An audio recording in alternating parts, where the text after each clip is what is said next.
A gente ouve falar tanto de defesa da democracia, de preocupações com ameaças vindas de um governo que supostamente persegue pessoas, ataca instituições, coloca em risco o Estado democrático de direito, porque é fascista, é apoiado por fascistas, por racistas, por homofóbicos, por gente que julga os outros pela cor da pele, orientação sexual ou classe social.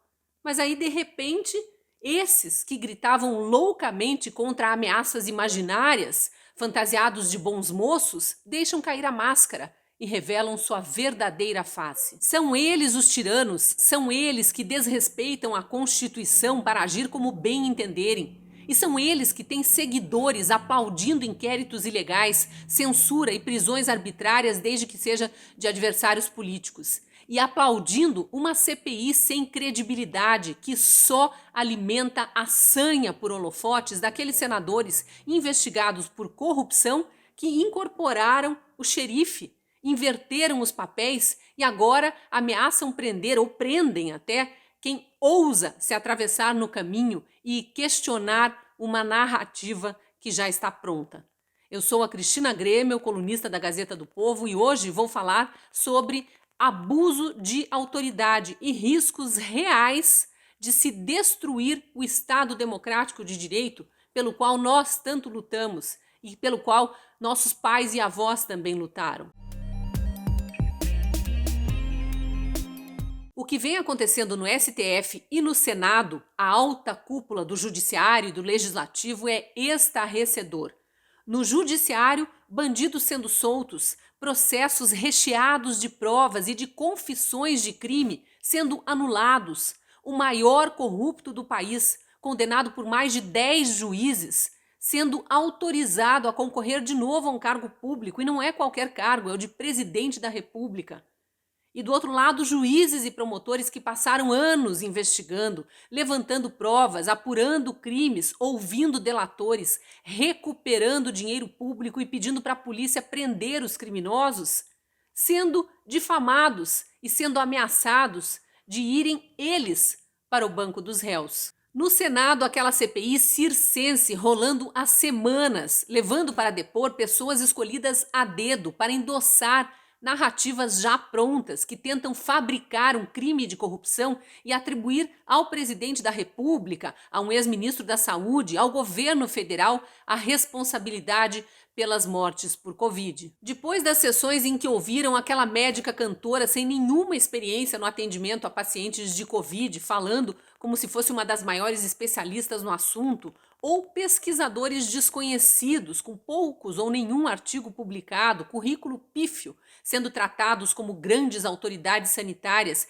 enquanto outros, com bastante experiência no tratamento de doentes durante a pandemia, com artigos científicos publicados em várias revistas, prêmios e reconhecimento internacional, sendo desrespeitados e até ignorados. Tivemos mais uma semana de surpresas negativas na CPI. A gente viu o deputado federal Luiz Miranda e um suposto revendedor de vacinas, o tal do Dominguete, os dois acusados de estelionato por situações diferentes, em momentos diferentes também da vida, mas os dois investigados por estelionato sendo tratados como heróis, reverenciados por alguns dos senadores da CPI, aqueles 7 que se acham donos da investigação e donos do Brasil, inclusive. E vimos um funcionário público, servidor do Ministério da Saúde, ser acusado de crime de corrupção apenas por ter sido contactado por pessoas que queriam vender vacinas que nem tinham. O senador Omar Aziz deu ordem de prisão contra esse servidor, Roberto Dias, né, o nome dele, e ele acabou passando 5 horas preso, só conseguiu sair depois de pagar uma multa de R$1.000. Tudo isso por causa de um áudio que seria comprometedor, a prova de um crime. O áudio não é do servidor do Ministério da Saúde, Roberto Dias, que estava depondo na CPI e teve ordem de prisão decretada pelo senador Omar Aziz. Era do tal do Dominguete, o suposto vendedor de vacinas, que foi desmentido pelo próprio laboratório. O laboratório disse que não tem revendedores de vacinas para representar o laboratório junto a governos, nem no Brasil, nem em lugar nenhum do mundo. Mas no áudio apreendido No áudio tirado do celular apreendido no dia em que o Dominguete depôs, o próprio Dominguete dizia para alguém, para um terceiro, que tinha conseguido marcar um encontro com o funcionário do Ministério da Saúde. Só isso. Conseguiu marcar um encontro. Isso é prova de crime? Esses dois homens efetivamente se encontraram num restaurante de Brasília e depois no próprio Ministério em agenda oficial. Só que o Ministério da Saúde já negou que a negociação tenha avançado. Não houve compra da Covaxin, não houve entrega do produto, nem pagamento. A Anvisa sequer autorizou o uso dessa vacina no Brasil, nem mesmo em caráter emergencial não foi autorizado. Mas o tal do Dominguete disse que o funcionário do Ministério da Saúde, Roberto Dias, estava negociando, que inclusive pediu propina de $1 por dose. E por isso vale a palavra do acusador. Pouco importa que o servidor público negue o que ele diga. Tem um áudio comprometendo e comprovando tudo. Perceberam a cortina de fumaça? Como esse funcionário do Ministério da Saúde negou que tivesse marcado um encontro num restaurante, disse que o suposto vendedor de vacinas apareceu acompanhado de um amigo em comum e que depois de mencionar que tinha vacinas para oferecer para o governo, aí sim foi marcado um encontro no Ministério da Saúde, constando da agenda oficial como deve ser, o senador Omar Aziz achou que ele estava mentindo e mandou prender. Peço desculpas por entrar em tantos detalhes, mas muita gente não está acompanhando a CPI, só ouve falar algumas coisas soltas aí pelas redes sociais e fica com a impressão de que já conseguiram provar que há corrupção no governo federal, corrupção na compra de vacinas. Não há. Até agora, o que surgiram foram narrativas, todas desmontadas ao longo dos depoimentos. Falsas narrativas. O colunista da Gazeta do Povo, Rodrigo Constantino, resumiu muito bem essa história do áudio, que foi apenas a última narrativa que tentaram plantar lá na CPI. Ele falou assim, ó: tem um vizinho aqui que eu não vou muito com a cara. Gravei uma mensagem de outro vizinho, um notório picareta, afirmando que esse vizinho chato é picareta também. Fui com o áudio na casa dele e perguntei: você é picareta? Ele negou. Dei voz de prisão. O comentarista político Kim Paim, que faz parte do novo programa da Gazeta, Hora do Strike, também fez um comentário cirúrgico, lembrando que o presidente da CPI tinha falado algo a respeito do próprio Dominguete. No Twitter, o Kim escreveu assim: Omar acusou Dominguete de ser testemunha plantada. Omar mandou prender Roberto Dias porque o cara deu uma versão diferente da testemunha plantada. Inacreditável. Aliás, nas redes sociais, muita gente se manifestou indignada com esse absurdo. O deputado Carlos Jordi desabafou. Omar Aziz diz que não admite que a CPI vire chacota. Esse circo todo é uma chacota. Só no Brasil que um investigado por desviar 260 milhões de reais da saúde dá voz de prisão para alguém. Hashtag CPI do circo. Sobre a CPI, o senador Flávio Bolsonaro falou no plenário do Senado, abre aspas, não é isso que o Brasil espera do Senado Federal. Quantas vacinas no braço do povo a CPI botou?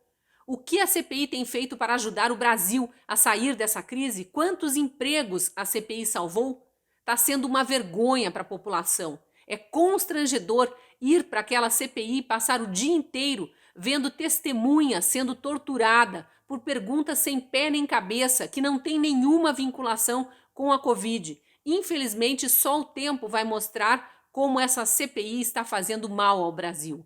Fecha aspas. O que o senador Omar Aziz fez foi abuso de autoridade. Pegou uma prova que não é prova, o tal áudio do Dominguete, para supostamente confirmar o crime de corrupção. Só que a compra não foi efetuada, não houve gasto de dinheiro público, não houve recebimento de produto para poder confirmar o ato da corrupção, ali uma eventual propina. A deputada estadual por São Paulo, Janaína Pascoal, também se pronunciou dias atrás sobre a narrativa absurda de pressão atípica para a compra das vacinas indianas Covaxin. Isso ainda antes do depoimento do servidor Roberto Dias, funcionário do Ministério da Saúde, e do absurdo pedido de prisão dele. Abre aspas para o que a deputada Janaína escreveu lá no Twitter. O desejo de derrubar Bolsonaro está levando ao abandono da lógica. Não se pode investigar prevaricação por falta de medidas relativas a um crime, sem investigar se houve crime. Estão pulando etapas. Qualquer ser humano minimamente racional percebe, nem precisa cursar direito. Fecha aspas. Estamos diante de uma fofoca, mais uma, que virou prova de suposta corrupção não confirmada, que resultou em prisão. Diante de um senador que acusa um servidor público de ter mentido, apenas mentido, mas sem provar que ele mentiu e que manda prender por isso. Pode até ser que a suspeita de corrupção se confirme, que a suspeita de que houve um pedido de propina se confirme, mas precisa ser confirmada, precisa de provas e um áudio de um terceiro dizendo que marcou um encontro com um funcionário do Ministério da Saúde para discutir a venda da vacina, onde viria a ser oferecida uma propina, não é prova. Isso não prova nada. Por enquanto, tudo o que o Senado conseguiu foi assassinar reputações e se desmoralizar. A CPI está conseguindo mais uma coisa: ameaçar de verdade o Estado democrático de direito, destruir um dos pilares mais fundamentais de um país livre, a garantia de direito de defesa a qualquer um que seja acusado do que for. Não deixam falar e quando deixam, dizem que a pessoa está mentindo e mandam prender, simples assim. Essa CPI já foi longe demais. Parece que vai ter recesso parlamentar. Se isso for confirmado aí para os próximos dias, os senadores devem voltar para os seus estados de origem. E isso é muito bom, porque eles vão estar mais próximos da população. Vão sentir como nós, os cidadãos pagadores de impostos que estamos do lado de cá, estamos vendo tudo isso, os abusos que estão sendo cometidos, as falsas narrativas, as fofocas que estão virando prova de crime. E quem sabe, ouvindo a população, eles lembrem que somos nós que sustentamos o Senado, que sustentamos inclusive os senadores, porque é o dinheiro público dos nossos impostos que paga o salário deles. Eu me despeço agradecendo aos assinantes da Gazeta do Povo, porque é a nossa comunidade de assinantes que mantém o jornalismo único produzido pelo jornal. E também todo esse conteúdo em áudio, em vídeo que a gente disponibiliza de graça nas redes sociais para quem ainda não é assinante. E se você é um desses, eu te convido a apontar a câmera do celular para o QR Code que aparece na tela. Ali tem uma promoção e você pode se tornar nosso assinante pagando bem pouquinho. Vai ter acesso a muito conteúdo exclusivo, escrito, gravado, por mais de 40 colunistas, além de toda a cobertura jornalística feita pela Gazeta do Povo. Te espero lá na Gazeta.